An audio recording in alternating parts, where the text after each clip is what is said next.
Aquí te cuento 5 de los anime con horribles adaptaciones que deberían tener un remake.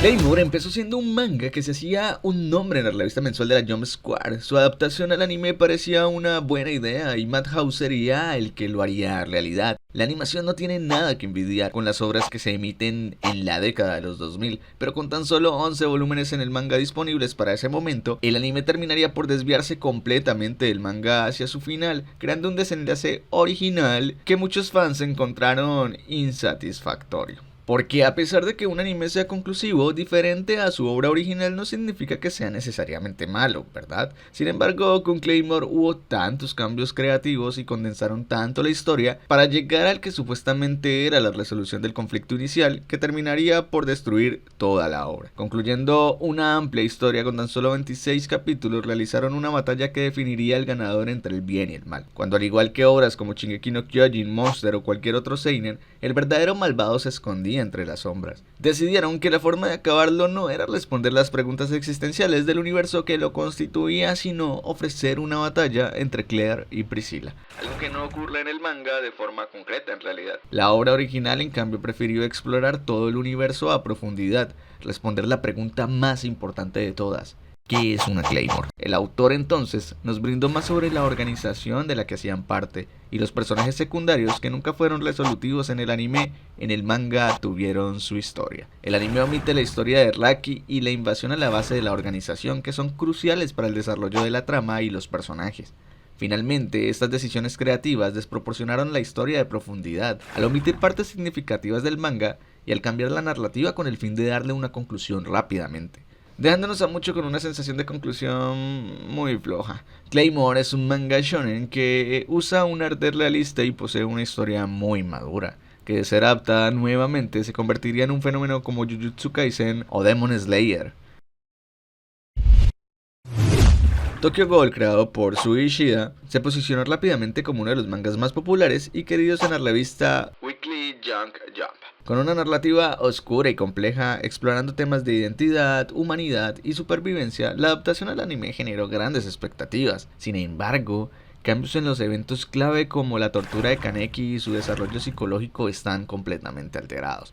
En el anime, muchas de estas escenas se reducen o cambian, afectando la comprensión del personaje y la narrativa. El principal problema radicó en la segunda temporada, que tomó una dirección original no presente en el manga. Esta decisión fue un intento de ofrecer una nueva perspectiva, pero resultó en una pérdida de coherencia y profundidad de la historia. La trama se desvió significativamente, presentando eventos y desarrollos de personajes que, más allá de no estar apegados al material original, los guionistas no lograron darle vida o hacer que conectaran con la audiencia. Finalmente, lo que terminaría de condenar al anime fue la omisión de arcos como el de Coachella y Raid Darius Island, lo que implicó en una reducción narrativa a una serie de eventos apresurados que carecen del impacto y la coherencia que los fans rechazaron. Tokyo Ghoul es un ejemplo claro de cómo una adaptación apresurada y simplificada puede proporcionar una historia rica y compleja en un fandom que no perdona lo que hicieron con su historia favorita. Esperemos que algún día un manga que tiene vida propia pueda ver la luz de una adaptación tan digna como la de Chainsaw Man.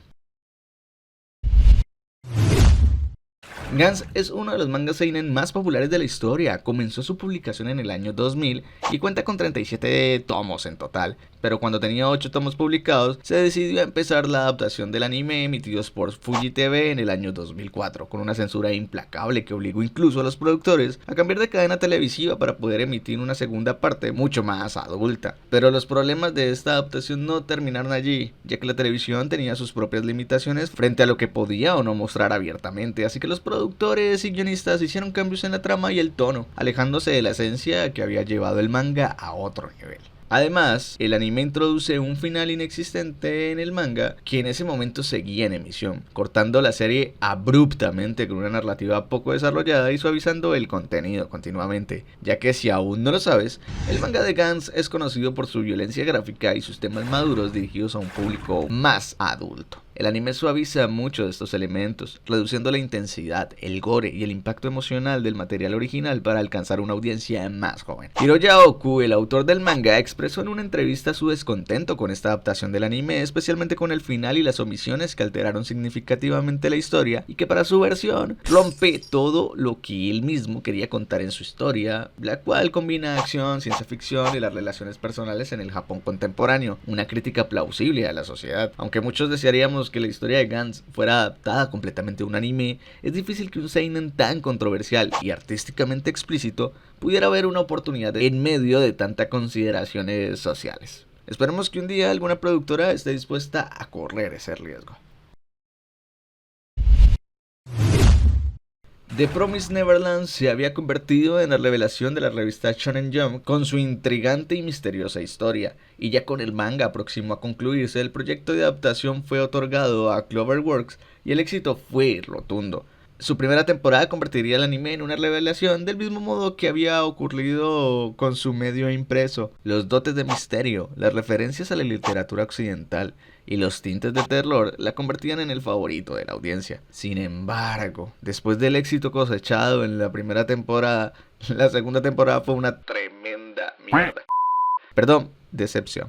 No se sabe a ciencia cierta la razón de las decisiones creativas para la adaptación de un manga que ya había sido finalizado y donde el autor de la obra estaba, supuestamente, involucrado en la dirección. Pero algunos rumores hablan de que el presupuesto asignado no era suficiente para adaptar todo el manga a totalidad.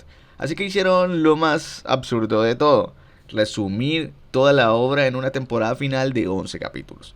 Omitiendo el que sería uno de los arcos de desarrollo más importantes de la obra, el de Goldie Pond, donde se introducen personajes como Yugo y Lucas y expanden la complejidad y el conflicto de la lucha contra los demonios, y los conceptos de vida y empatía finalmente toman un grado de relevancia bastante significativa. Las decisiones creativas, con la bendición del autor para apresurar el final, desorientaron tanto a los seguidores del manga como aquellos que veían únicamente el anime. Es la verdad, a nadie le gustó, ni siquiera a los animadores que fueron explotados durante estas intensas travesías de 11 capítulos pueden hablar bien de esto. The Promised Neverland es quizás una de las peores adaptaciones en los últimos años, y todos los que somos fans de la obra esperamos que pueda volver a ser adaptada con el merecimiento que tiene uno de los mangas galardonado con el premio a Mejor Shonen de 2017.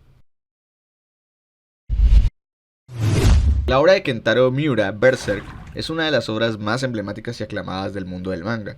Con su narrativa oscura y compleja, llena de matices, el manga ha cautivado a millones de lectores desde su debut en 1989, pero no ha tenido ni una sola adaptación que pudiera precederla como lo que fue una obra significativa para Japón. La adaptación de 2016 es particularmente conocida por su mala calidad de animación, con el abuso desproporcionado del CGI y una falta de fidelidad al manga.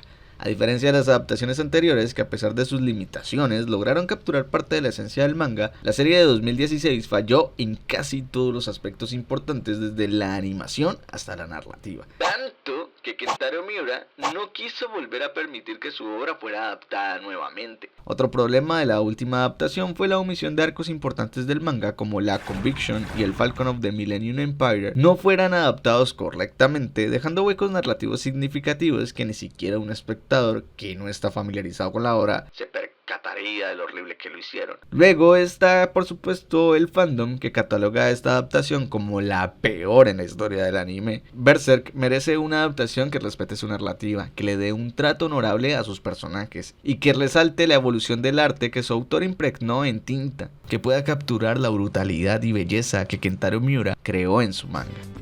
Pero aquí no termina todo, seguro no sabes cuáles son los animes de los que nunca conoceremos su final. Dale click al video y descubre cómo terminan estas historias que se cancelaron y no veremos nunca jamás.